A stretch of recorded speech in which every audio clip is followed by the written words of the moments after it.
മതം അത് ഉപേക്ഷിക്കണം. ഉപേക്ഷിക്കാം. പക്ഷെ ആര്? ഞാനോ നിങ്ങളോ അതോ നമ്മളോ? നമ്മൾ ഉപേക്ഷിക്കണം. അങ്ങനെ പെട്ടെന്നൊരു ദിവസം മതം ഉപേക്ഷിച്ചാൽ കുഴപ്പമാകില്ലേ? എന്തു കുഴപ്പം? എവിടെയാണ് നമുക്ക് മതം വേണ്ടത്? അതിപ്പോ അങ്ങനെ ചോദിച്ചാല് എല്ലാത്തിനും മതം വേണ്ടേ? വേണോ? നിർബന്ധമാണോ?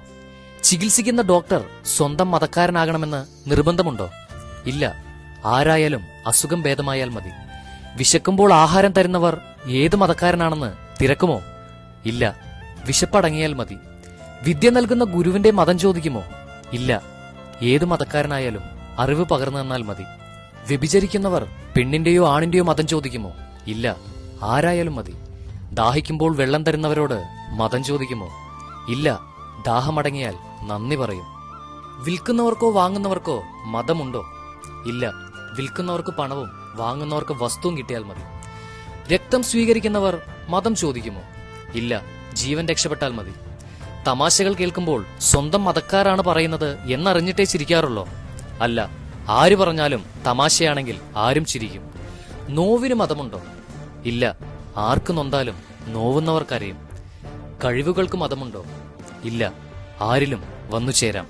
മത്സരങ്ങൾക്ക് മതമുണ്ടോ? ഇല്ല. വിജയമാണ് എല്ലാവരുടെയും ലക്ഷ്യം. ജനനത്തിനും മരണത്തിനും മതമുണ്ടോ? ഇല്ല. സമയമാകുമ്പോൾ രണ്ടും നടക്കും. വർത്തമാനകാല ജീവിതത്തിൽ ഒരു മനുഷ്യൻ അഭിമുഖീകരിക്കുന്ന കാര്യങ്ങളാണ് ഇപ്പോൾ ഞാൻ നിന്നോട് ചോദിച്ചത്. അവിടെ ഒന്നും നിനക്ക് മതത്തിന്റെ മേലങ്കി അണിയേണ്ടി വന്നിട്ടില്ല. പിന്നെ എവിടെയാണ് നിനക്ക് മതം വേണ്ടത്? അതിപ്പോ അങ്ങനെയൊക്കെ ചോദിച്ചാൽ ഞാൻ കുഴഞ്ഞു പോകും. മതം അത് വേണമല്ലോ.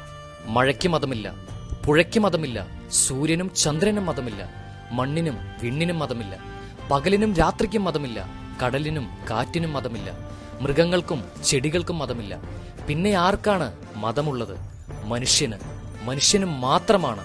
വിവരവും തിരിച്ചറിവും സംസ്കാരവും ഉണ്ടെന്ന് അഹങ്കരിക്കുന്ന ചില മനുഷ്യജീവികൾക്ക് മാത്രം.